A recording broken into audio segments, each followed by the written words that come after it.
Hello YouTube మిత్రులారా, నేను మీ సిరి from Sikkolu. ఇవాళ వీడియోలో మరో క్షేత్రం గురించి చెప్పబోతున్నా. ఏంటో అది మీరే చూసేయండి.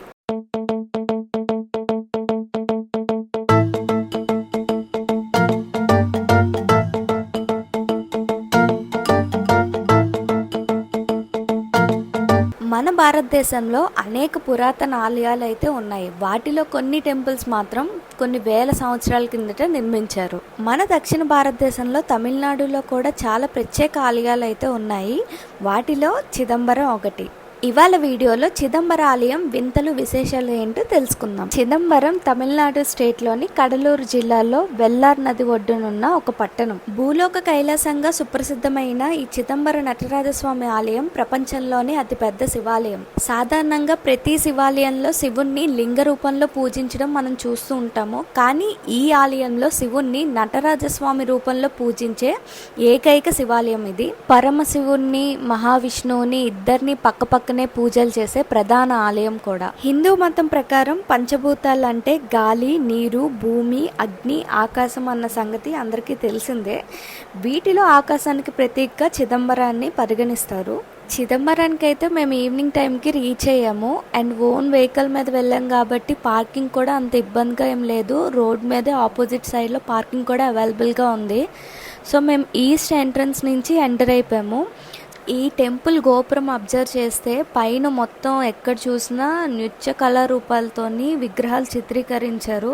చాలా అద్భుతంగా ఉన్నాయి. అన్ని ఆలయాల్లో కన్నా ఈ ఆలయం ఆర్కిటెక్చర్ అయితే నాకు చాలా డిఫరెంట్గా అనిపించింది. ఎక్కడ చూసినా సరే నటరాజస్వామి నృత్యం చేస్తున్నట్టు విగ్రహాలను చిత్రీకరించారు. ఈస్ట్ ఎంట్రన్స్ సైడ్ అయితే కొంచెం విగ్రహాలు అయితే చాలా తక్కువగా చిత్రీకరించారు. అండ్ మిగతా ఎంట్రన్స్ సైడ్ చూస్తే మాత్రం విగ్రహాలు అయితే చాలా ఎక్కువగా చిత్రీకరించారు. అయితే ఇక్కడ కూడా ఎంట్రన్స్లోని కుమారస్వామి ఆలయం, వినాయకుడి ఆలయం కూడా ఉన్నాయి. ఇప్పుడైతే లోపలికి ఎంటర్ అయిపోతున్నాము. సో రెండు పక్కల ద్వారాలని అబ్జర్వ్ చేస్తే నృత్య కళారూపాలు చిత్రీకరించున్నాయి. లోపల ఎంటర్ అయ్యేసరికి ఇలా ఉందండి మొత్తం ఆర్కిటెక్చర్ అంతా. ఈ టెంపుల్ మొత్తం 40 acres కన్స్ట్రక్షన్ చేశారు. సో చూడ్డానికి ప్రపంచంలోనే అతిపెద్ద శివాలయంలో ఇదొకటి. కొంచెం ముందుకు వెళ్ళి చూస్తే నటరాజస్వామి, అమ్మవారు నృత్యం చేస్తున్నట్టు, అండ్ ఆ పక్కన కూడా కుమారస్వామి, గణపతి, పార్వతీదేవి, శివుడు ఉన్నట్టు విగ్రహాలు అయితే ఉన్నాయి ఎంట్రన్స్లో. టెంపుల్ లోపలికి వెళ్తున్నప్పుడు పైన టాప్ అబ్జర్వ్ చేస్తే మొత్తం చిదంబరం స్థల పురాణం గురించి మొత్తం అవన్నీ పిక్చర్స్తోని పెయింటింగ్ చేసి ఉన్నాయి. అండ్ పైన పద్మం లాగా కూడా ఉంది. మేము వెళ్ళింది ఈవినింగ్ టైం కదండి. సో మేము వెళ్తుంటే టెంపుల్ లోపలికి ఏనుగును కూడా తీసుకొని వస్తున్నారు. సో మేము వీడియో తీసినాం కానీ అక్కడ చూసిన వాళ్ళందరూ ఒప్పుకోవట్లేదు వీడియో తీయడానికి. అయితే మ్యాక్సిమం చిదంబరంలో బయట మాత్రమే అలవెన్స్, లోపలైతే అలవెన్స్ అయితే లేదు. ప్రెజెంట్ అయితే గర్భగుడిలోకి వెళ్ళిపోతున్నాము. సో నేను మీకు ఇక్కడ చూపిస్తున్నాను కదా, అక్కడ వరకు ఫోన్ అలవెన్స్ ఉంది. అయితే ఈ గర్భగుడిలోకి మనకి ఎంటర్ అయిన తర్వాత అసలు చిదంబర రహస్యం అంటే ఏంటో తెలుస్తుంది. అయితే చిదంబరంలో శివుడు మనకి 3 రూపాల్లో దర్శనమిస్తాడు. ప్రధానమైనది మొదటి రూపం నటరాజస్వామి రూపం, రెండవ రూపం ఇది అని చెప్పలేని చంద్రమౌళీశ్వర స్ఫటికలింగం, మూడవ రూపమే చిదంబర రహస్యం. అయితే గర్భాలయంలో మనం అబ్జర్వ్ చేస్తే వెనక గోడ పైన ఒక చక్రం ఉంటుంది. దాని ముందు బిల్వ పత్రాలు వేలాడుతూ ఉంటాయి. అయితే ఇవి కనిపించకుండా ఒక తెర అయితే ఉంటుంది. దర్శనానికి వచ్చిన భక్తులకు అర్చకులు ఏం చేస్తారంటే ఆ తెరను నామమాత్రంగా తొలగించి చూపిస్తారు. ఆ ప్రదేశాన్ని శివోహంభవ అంటారు. శివ అంటే దైవం, అహం అంటే మనం, మన మనసు దైవంలో ఐక్యమయ్యే ప్రదేశం అని అర్థం. ఏ రూపం లేకుండా అజ్ఞానాన్ని తొలగించుకుంటూ దైవ సన్నిధి అనుభూతి చెందడమే ఈ పుణ్యక్షేత్ర ప్రత్యేకత. ఇదే చిదంబర రహస్యం అని పండితులు చెబుతారు. చిదంబర రహస్యం గురించి తెలుసుకున్నాం కదా, అలాగే చిదంబరంలో నటరాజస్వామిగా శివుడు ఎలా కొలువు తీరారన్నది ఈ స్థల పురాణం కోసం తెలుసుకుందాం. పూర్వం ఇక్కడ సముద్ర తీర ప్రాంతం మడ అడవులతో నిండి ఉండేది. అక్కడ ఎంతో మంది మహర్షులు నివసిస్తూ ఉండేవాళ్ళు.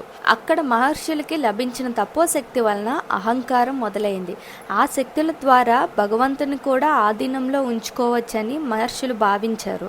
ఈ విషయాన్ని గ్రహించిన హరిహరులు మునులకు గుణపాఠం చెప్పాలని పరమేశ్వరుడు అందమైన యువ బ్రాహ్మణుడిగా, విష్ణువు మోహిని రూపం ధరించి తిల్లే వనాల్లో విహరించడం మొదలుపెట్టారు. పరమేశ్వరుడి రూపానికి అక్కడ ముని ఆశ్రమంలో స్త్రీలు, విష్ణువు మోహిని రూపానికి అక్కడ మునులు ఆకర్షింపబడ్డారు. ఆ మోహన్ నుండి వెంటనే తేరుకున్న మునులు బ్రహ్మచారిలో ముచ్చట్లు ఆడుతున్న వారి భార్యలను చూసి క్రోపగస్తులైనారు. ఆ బ్రహ్మచారిని దండించాలని మునులు అతనిపై పాములను పంపించారు.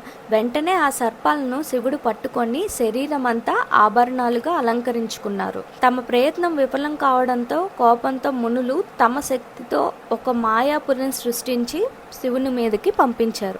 పరమేశ్వరుడు ఆ పులిని చీల్చి పులి చర్మాన్ని ధరించాడు.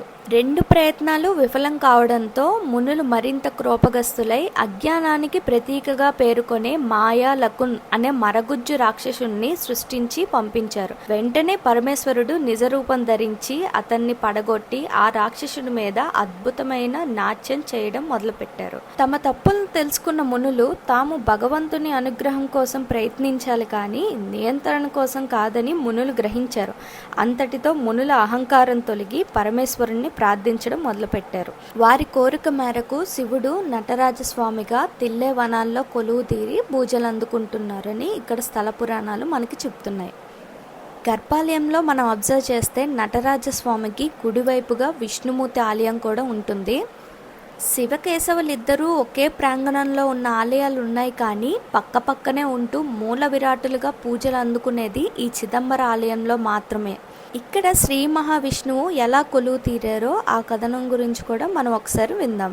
ఒకనాడు శివపార్వతుల మధ్య తన నృత్యం గొప్పది అంటే తన నృత్యం గొప్పది అని వాదన మొదలైంది.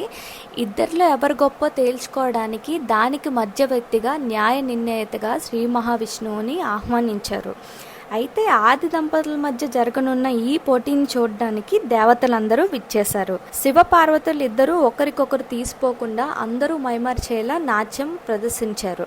నృత్యం మధ్యలో నటరాజస్వామి తన చెవి కుండలాన్ని కిందకు విడిచి మళ్ళీ దాన్ని కాలితో తీసి చెవికి అమర్చుకున్నారు. ఒక స్త్రీగా తాను అలాంటి తాండవాన్ని ప్రదర్శించలేనని గ్రహించి అమ్మవారు తన ఓటమిని అంగీకరించారు. అయితే ఇక్కడ మనం గమనించాల్సింది ఏంటంటే ఒక స్త్రీగా అమ్మవారు అలాంటి భంగిమను పెట్టడానికి ఇష్టం లేకే తన ఓటమిని అంగీకరించింది తప్ప నృత్యంలో ఇద్దరూ సరి సమానంగానే ప్రదర్శించారు. ఆ సమయంలోనే ఓటమిని అంగీకరించి పార్వతీదేవి ఆగ్రహంతో రగిలిపోతూ ఉగ్రకాళిగా కొలువు తీరింది. అయితే ఈ ప్రదర్శన జరిగింది స్వర్ణ సభలోనే. అందుకే అక్కడ తూర్పు ముఖంగా శయన భంగిమలో గోవిందరాజస్వామి నటరాజస్వామిని చూస్తున్న భంగిమలో కొలువుదీరి ఉంటారు. ఈ ఆలయానికి భూమి అయస్కాంత క్షేత్రంకి మధ్య సంబంధం అయితే ఉందండి. ఎలాగ అనుకుంటున్నారా? చిదంబర ఆలయంలో నటరాజస్వామి విగ్రహం కాలి బొటనవేలు భూమి అయస్కాంత క్షేత్రంకి మధ్య బిందువు అని 8 సంవత్సరాల పరిశోధన అనంతరం శాస్త్రవేత్తలు చెప్పారు. అయితే ఈ ఆలయానికి మానవ శరీర ధర్మానికి కూడా చాలా సంబంధం ఉంది. ఈ ఆలయాన్ని మానవ శరీర ధర్మంతోనే నిర్మించారు. మానవుడికి నవరంధ్రాలు ఉన్నట్టు చిదంబర దేవాలయంలో కూడా 9 ప్రవేశ ద్వారాలు అయితే ఉన్నాయి. మనం రోజుకి 21,600 సార్లు గాలి పీలుస్తాము. అలాగే చిదంబర దేవాలయం పై కప్పును 21,600 బంగారు రేకులతోని తాపడం చేశారు. అయితే ఆ బంగారు రేకులు తాపడం చేయడానికి 72,000 బంగారు మేకులను కూడా వాడారు. అలాగే మానవ శరీరంలో 72,000 నాడులు ఉన్నాయని ఆయుర్వేద శాస్త్రం చెబుతుంది. చిదంబర దేవాలయంలో పొన్నంబులం ఎడం వైపుకు ఉంటుంది. అది మన హృదయ స్థానాన్ని సూచిస్తుంది. అక్కడికి వెళ్లేందుకు పంచాక్షర పడి ఎక్కాలి. ఇది నమశివాయ అనే పంచాక్షరిని సూచిస్తుంది. ఈ ఆలయంలో కనక సభలో ఉండే 4 స్తంభాలు 4 వేదాలకు ప్రతీకలు. పొన్నాంబలంలో ఉండే 28 స్తంభాలు 28 శైవ ఆగమలకు ప్రతీకలు. ఇక్కడ 9 కలశాలు 9 రకాల శక్తికి ప్రతీకలు. ఆ పక్కనే మండపంలో ఉండే 18 స్తంభాలు 18 పురాణాలకు ప్రతీకలు. నటరాజస్వామి భంగిమను పాశ్చాత్య శాస్త్రవేత్తలు కాస్మో కాస్మిక్ డాన్స్ అని అభివర్ణించారు. మూలవర్ చెప్పిన ఈ విషయాలు శాస్త్రవేత్తలకు నిరూపించడానికి 8 ఏళ్లకు పైగా సమయం పట్టింది. అయితే ఇక్కడ చూడవలసింది మరొక ఆలయం కూడా ఉంది. అదే చాతపురీనతార్ ఆలయం. ఈ ఆలయంలో శివుణ్ణి పూజిస్తారు. ఆయన పక్కనే ఒసికొడుత నయగి అనే దేవతకు కూడా పూజలు చేస్తారు. ఈ ఆలయంకు ఆ దేవతను పూజించడానికి మాత్రమే కాకుండా ఆశ్చర్యకరమైన చికిత్సల కోసం కూడా వస్తూ ఉంటారు. అయితే ఆధునిక విజ్ఞానంతో నయం కాని వ్యాధులను దేవత నయం చేస్తుందని అక్కడ భక్తుల నమ్మకం. ఈ ఆలయంలో ముఖ్యంగా దర్శించుకోవాల్సింది మూలనాథర్ ఆలయం. అయితే శివుడు నటరాజస్వామిగా అవతరించక ముందు ఉన్న శివలింగం ఇది. ఈ ఆలయం నుండి బయటకు వస్తే కోనేరుకి అవతల వైపు నటరాజస్వామి సతీమణి అయిన శివకామి అమ్మన్ ఆలయం కూడా ఉంటుంది. ఈ ఆలయంలో అమ్మవారిని దర్శించుకోవచ్చు. అయితే ఇందాకలా శ్రీ మహావిష్ణువు కథనం కోసం చెప్పినప్పుడు పార్వతీదేవి శివుడు మధ్య జరిగిన నృత్య కథను కూడా విన్నాం కదా. నృత్యంలో ఓడిపోయిన పార్వతీదేవి ఆగ్రహంతో రగిలిపోతూ ఉగ్రకాళీగా కొలువు తీరింది కదా. ఈ కాళీనే మనం కాళీ అమ్మనని చిదంబరంలో అంటాము. ఈ ఆలయం అయితే చిదంబరంకి 1.5 కిలోమీటర్స్ డిస్టెన్స్లోనే ఉంది. చిదంబర ఆలయం చోళరాజుల కాలంలోనే నిర్మింపబడింది. తర్వాత పల్లవులు, విజయనగర సామ్రాజ్య రాజులు డెవలప్ చేస్తూ వచ్చారు. ఈ టెంపుల్లో విగ్రహాలు ఎక్కడ చూసినా సరే నృత్య కళారూపాలకు సంబంధించి భంగిమలను చిత్రీకరించారు. అయితే ఈ ఆలయాన్ని కాలంతో పాటుగా వివిధ రాజవంశాల ద్వారా పునర్నిర్మాణం చేయబడ్డాయి. తెలుసుకున్నారు కదండి చిదంబర రహస్యం ఏంటి, చిదంబర ఆలయ విశేషాలు ఏంటి అని. సో మీరు తమిళనాడు స్టేట్ వెళ్తే తప్పకుండా విజిట్ చేయండి. సో ఇదండి ఇవాల్టి వీడియో. ఈ వీడియో కనుక నచ్చితే లైక్ చేయండి, షేర్ చేయండి, సబ్స్క్రైబ్ చేసుకోవడం మాత్రం మర్చిపోకండి.